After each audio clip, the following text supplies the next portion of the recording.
శ్రీగురుభ్యో నమః. హరి ఓం. శ్రీ మహాగణాధిపతయే నమః.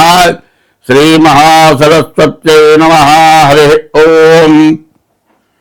యః కర్తా జగతాం భక్తా సంహర్తా మహసాం నిధిః ప్రణమామి తమాదిత్యం బహిరంతస్తమోపహో భవత్యస్య నక్షత్రమస్తి దస్రస్తురంగమః ఆర్జస్తురంగస్తురగాశ్వో వాజీహయో హరి.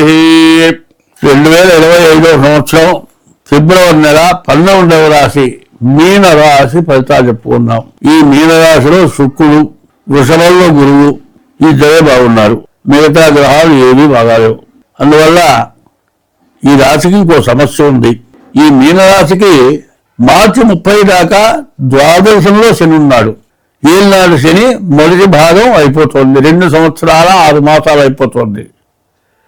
తర్వాత జన్మంలోకి మార్చి 30వ తారీఖుకి శని మీనంలో రాబోతున్నాడు. ఈ రాశి వాళ్ళు చాలా జాగ్రత్తగా ఉండాలి. ఎక్కడ ఎటువంటి పొరపాటు చేయకూడదు. ఎవరి వృత్తి వారు చేసుకోవాలి. ఆ వృత్తిని మించి ఇంకో పని చేయకూడదు. బజారుకి అనవసరంగా వెళ్ళకూడదు. యాక్సిడెంట్లు అవడానికి బాగా అవకాశం ఉంది. తర్వాత ఎవరికైనా డబ్బులు ఇస్తే మాత్రం తిరిగి రావు. ఏదైనా సాక్ష్య సంతకాలు పెడితే డబ్బులు రిజిస్టర్లు, దొంగ రిజిస్టర్లు అవుతాయి. దానివల్ల అరెస్ట్ అవడానికి బాగా అవకాశం ఉంది. బ్యాంకు లోన్లు ఏమన్నా తీసుకునే వాళ్ళు ఉంటే వాళ్ళకి హామీ సంతకాలు పెట్టద్దు. నోట్లు చీట్లు పాడుకునే వాళ్ళకి హామీ సంతకం పెట్టినా, బ్యాంకు లోన్ తీసుకునే వాళ్ళకి సంతకం పెట్టినా వాళ్ళు డబ్బు కొడతారు. మీ ఆస్తులు సర్వస్వం అమ్ముకొని వాళ్ళ బాధ్యతలు తీర్చాల్సిన పరిస్థితి రాబోతుంది. కాబట్టి ఈ మీనరాశి వాళ్ళ పరిస్థితి పూర్తిగా బాగాలేదు. అన్ని రాశులు ఒక ఎత్తు, మీనరాశి ఒక ఎత్తు. ఈ మీనరాశి వాళ్ళు వాళ్ళని బాగు చేయాలంటే భగవంతుడు ఒక్కరు తప్పితే రెండో వాడెవరూ లేరు. కాబట్టి ముందు మీ ఇంటి ఇరవైపు దైవాన్ని పూజించండి. తల్లిదండ్రులకు అన్నం పెట్టండి. భార్యని హింస పెట్టబాకండి. ఎవరితో తగాదాలు పెట్టుకోబాకండి. మీ పని ఎంతవరకు మీ పని మీరు చూసుకోండి. ప్రతి వాళ్ళతో కనపడ్డ వాళ్ళలా పలకరించి మాత్రం మాట్లాడబాకండి. మిమ్మల్ని ఎవరైనా పలకరించి ఏదన్నా అడిగితే అడిగిన దాని వరకే సమాధానం చెప్పండి. అంతకు మించి ఏ ప్రయత్నం చేసినా మీకు మాత్రం బాగా ఇబ్బంది కలుగుతుంది. ఎట్లా ఉంటుందంటే, ఎవరి కోసమన్నా వెళ్ళామనుకో, మీ నాన్న ఉన్నారా అంటే అది సమంజసంగా ఉంది. నీ అమ్మమ్మ ఎవరున్నారా అంటే వికటంగా ఉంది. మీ నాన్న ఉన్నారా అనే దానికంటే బావమరుడు వ్యవసాయం అనుకో, వాడి కొడుకులు పోయి నీ అమ్మమ్మ ఉన్నారా అంటే ముందు వాడు కొడతాడు, పిల్లలు కొడతాడు మనల్ని. అందువల్ల నోరు జాగ్రత్తగా పెట్టుకోవాలి, ఒళ్ళు దగ్గర పెట్టుకోవాలి. ఎప్పుడూ కూడా కనపడ్డ వాళ్ళ వల్ల పలకరించకూడదు. దానివల్ల స్త్రీ వల్ల కూడా చాలా ఇబ్బంది కలిగే లక్షణాలు ఉన్నాయి. భార్యాభర్తలకు ఎరలు బాసే లక్షణాలు ఉన్నాయి. కాబట్టి ఈ రాశి వాళ్ళు ఎంత జాగ్రత్తగా ఉంటే అంత మంచిది. కాబట్టి ఈ రాశి వాళ్ళు ప్రతిరోజు హిందువులైతే శివాలయానికి వెళ్ళండి, ప్రదక్షిణం చేయండి. సోమవారం అభిషేకం చేయించుకోండి ఈశ్వరుడికి. మారేడు జలాలతో పూజ చేయించుకోండి. శనివారం శనికి అభిషేకం చేయించుకోండి.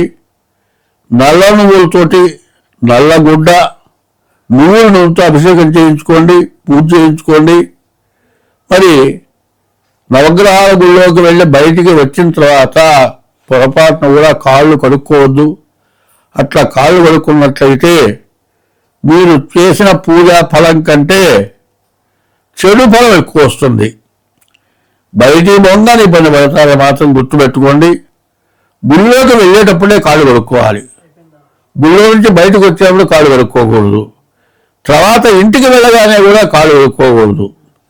తర్వాత ఈ రాశి వాళ్ళు, మగవాళ్ళు ఎవరైనా సరే తెల్లవారుజామున నిద్ర లేచి స్నానం చేసి ముందు దేవుడికి దీపారాధన చేసి సూర్య నమస్కారం చేయండి.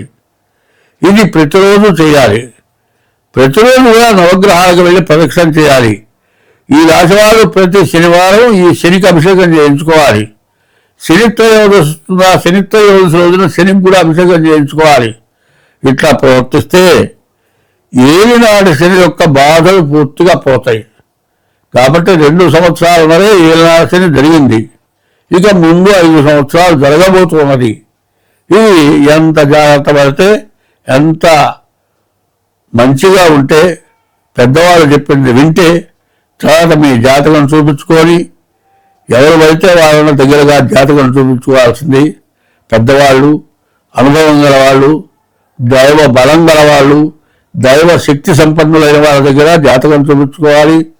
జ్యోతిష్యం అంటే అమావాస్య చీకట్లో అగ్గిపుల్ల వెలిగిస్తే ఎట్లా కనబడుతుందో ఆ రకంగా జరిగింది, జరగబోయేది, జరుగుతున్నది కూడా చూచినట్లుగా చెప్పగలవాడుగా ఉండాలి. హస్త సాముద్రికం అంటే సముద్రానికి ఒడ్డు కనపడదు. అట్లాగే సాముద్రికం కూడా మొత్తం తెలియడం కష్టం. హస్త సాముద్రికం కానీ, మరి జ్యోతిష్యం కానీ మరి బాగా తెలిసిన వాళ్ళ దగ్గర చెప్పుకోవాలి. ఈ పుస్తకాల్లో మొట్టమొదట ఏం రాస్తారంటే ఉపోద్ఘాతం. ముందు గ్రంథ పరిశీలన ఎంత చేసినా, ఎంత జ్యోతిష గ్రంథాలు చదివినా దైవ బలం కలిగి చెప్పమని చెబుతున్నారు. కాబట్టి దైవ బలం గలవాళ్ళు, వృద్ధులు, అనుభవం గలవాళ్ళు, అటువంటి వాళ్ళు చెప్పేటువంటి జ్యోతిష్యం మీకు ఫలిస్తుంది. ఎందుకంటే పెళ్ళి అవుతుంది అనుకోండి, ఈ పెళ్లి ఏం చేస్తారు, బాగా పెద్దవాళ్ళు వృద్ధులు వచ్చి ముందు మీరు ఆశీర్వచనం చేయండి, పార్వతీ పరమేశ్వరులతో సమానము అంటారు. ఎందుకంటే ఎంత దుర్మార్గులైనా వయస్సు పెరిగిన తర్వాత, వృద్ధాప్యం వచ్చిన తర్వాత జరిగిన పాపాలన్నీ కూడా గుర్తుకు వచ్చి దానివల్ల ఇవాళ బాధపడుతున్నామని తెలుసుకొని అందరూ బాగుండాలని కోరుకొని నేను చేసిన తప్పు మీరు చేయొద్దని జ్ఞానం గల వాళ్ళు, పెద్దవాళ్ళు చెబుతారు. కాబట్టి జ్యోతిష్యం పెద్దవాళ్ళు, వయసున్న వాళ్ళు, దైవ బలం గల వాళ్ళు, బాగా తెలిసిన వాళ్ళని వాళ్ళ దగ్గరికి వెళ్ళి జ్యోతిష్యం చెప్పించుకోండి. మీకు అన్ని విధాలా బాగుంటుంది. మరి అందరం బాగుంటాము, దేశం బాగుంటుంది. అందరూ బాగుంటే అందరిలో మనం బాగుంటాము. గోబ్రాహ్మణేభ్య శుభమస్తు నిత్యం లోకా సమస్త సుఖినో భవంతు అని గోవు బ్రాహ్మణుడు బాగుంటే దేశం మొత్తం బాగుంటుంది అని చెప్పారు. సత్యం వద ధర్మం చర అన్నారు. ఈ సత్యం అనేది ఇబ్బంది పడుతోంది, ధర్మం అనేది ముందుకు వెళుతోంది. కాబట్టి సత్య ధర్మాల కట్టుబడి అందరూ ప్రవర్తించాలి, అందరం బాగుండాలి. స్వస్తి.